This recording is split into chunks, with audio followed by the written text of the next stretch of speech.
Now, Social Development Minister Lindiwe Zulu has relaunched the GBV Command Center in Salvakop in Pretoria, Botswana. It provides emergency help for indecent assault, physical violence, rape, child abandonment, and any other form of abuse. The center will also provide psychosocial support programs to GBV survivors. Well, let's discuss this with the Minister now, who's joining us via Zoom. Minister, good morning, and thank you very much for your time. Well, last week you did relaunch the center. It's like a week later. Just to share with our viewers now that the center is up and running. Why is it there? What is it going to do for the victims or survivors, rather, of GBV?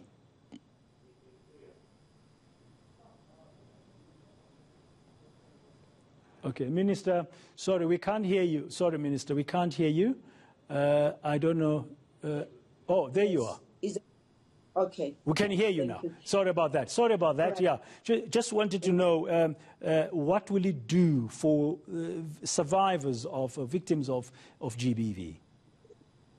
Thank you very much for the opportunity. We continue our campaign and conscientizing and raising awareness about the scourge of gender-based violence. And this launch that we did last week was but one element of a broader government effort and civil society effort and everyone's effort to fight gender-based violence.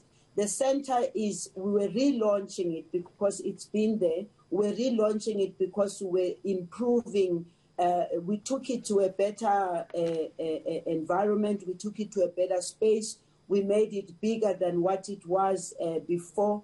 But the center, basically, it's supposed to be the immediate response to those women and children who find themselves in an abusive environment and they need to get away from it. So it is a center where people who are being attacked, women who find themselves in this space, can be able to call somewhere and be able to indicate their location, their problem, and also connect to the necessary or relevant structures of government to respond, whether it is the police, whether it is the justice system.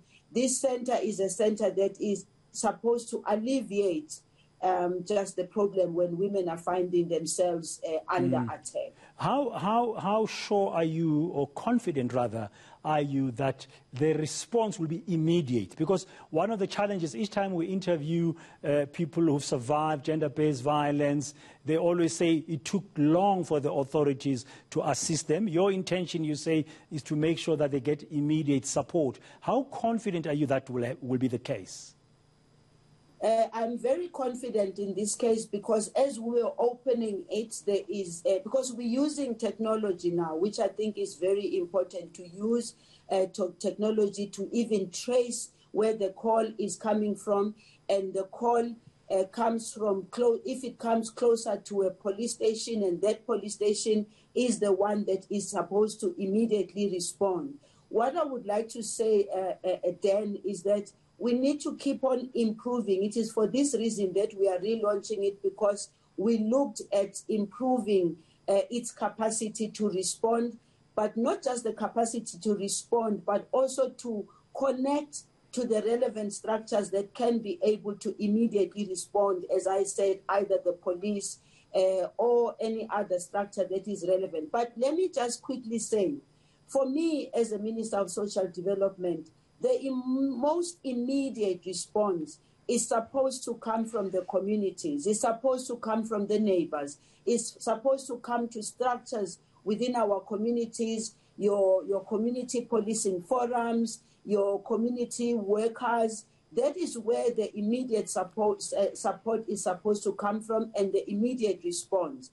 And that is also the reason why, as a department, we want to focus more on prevention, because then we cannot be a nation that takes pride in the number of call centers, in the number of shelters that we are building for women and children who are running away.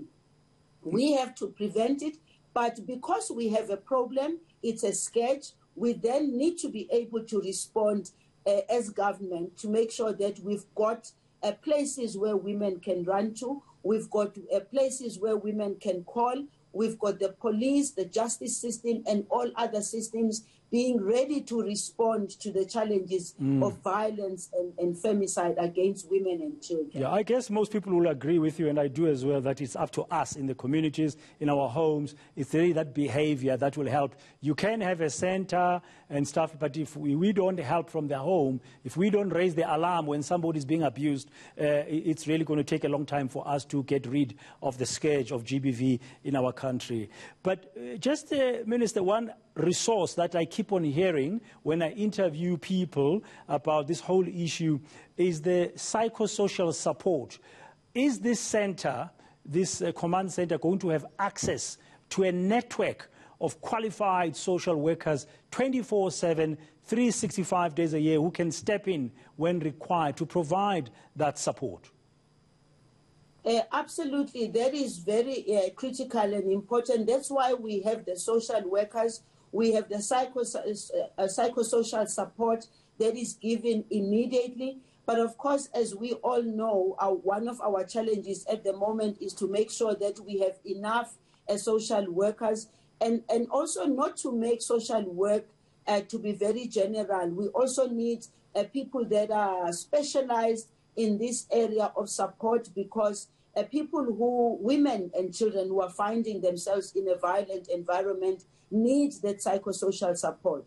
But beyond that, then, we need a situation where women can be empowered to be able to make decisions and get out of abusive environments. It is for this reason, for instance, that when we talk about the theme for this year's 16 days of activism, it's about justice and economic empowerment for women. It is about all other departments that have the opportunity, which can then can assist women to assist women. It is about the NPOs and NGOs who are also supported by government. And by the way, NPOs are supported to the tune of 7.6 billion per year, money that goes into the hands of NPOs who are supposed to also assist.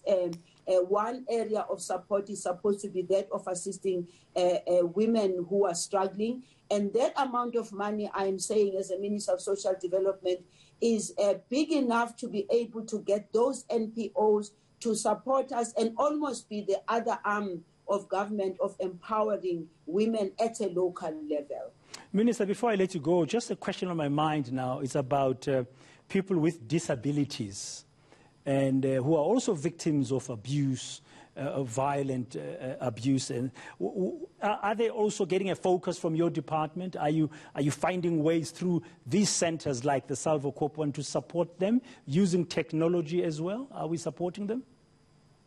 Yes, may I just upfront say that I don't think we are doing enough yet for people with disability, because it's a double jeopardy for them, if I may say. And those that are finding themselves in an abusive environment and being violated, some of them, it's even hard to even know where to go to. So as a Department of Social Development, we would like to step up and upscale our support to people with disability, and in particular women. In fact, many of them cry out to say that sometimes even when they call or when they go to hospitals, they are discouraged from having children. They are discouraged from a wide range of things which they deserve as people with disability. They are also citizens of this country, and therefore we call on all our people at homes, because look, my view is this issue of gender-based violence and femicide, we need to have structures that respond to it, house to house, street to street, community to community. More power has to be given to local structures, and even financial muscle needs to be given more to to local structures. I was in Calvinia during the week, and I realized that if you have mayors and if you have structures of social development at a local level that respond immediately to people, that will be the best way to go for us as a department and also as a portfolio. Okay, finally, Minister, before I conclude this interview with you, Thursday will be the 10th of December. We're marking the end of 16 days campaign for 2020, but the fight against gender-based violence doesn't stop here. What would your message be to perpetrators of GBV? We are coming out for you, and you can see that the Department of the Police in particular are out there in full force. We are coming for them also because the Minister of Justice is in partnership with us. But also what is important is our partnership with non-governmental organizations. I wish to thank them, by the way, at this point in time to say we are ending the 16 days, but we are beginning the 365 days. And those organizations who have been out there, including men's organizations who have stood up and said, not in our name, I'd like to encourage them and say to them, we are with you. Please support us in this. Please go out there. Do everything you can in your power to make sure that you stand up and you say, not in our name. But not only just say it, do it yourselves, because my view is that sometimes we get people out marching and doing everything, and then when they get back to their homes and their houses, they forget that they just come back from a campaign that is stopping violence against women and children, and it starts in a small way. Let's stop the pushing, let's stop the clapping, let's stop the abuse, even verbal abuse. Let us look at women as people who have a large role, a big role to contribute towards the well-being of citizens of South Africa overall. And I wish to thank you for the opportunity. Thank you very much, Minister Lindiwe Zulu, Minister of Social Development there, just sharing some of your views as the country is ending shortly on Thursday, a few days' time, that's this week, on Thursday, the 16 days of no violence, of activism for no violence against women and children, but saying the struggle continues literally beyond these 16 days and appealing for everybody, especially men, us men, to do our part to stop GBV.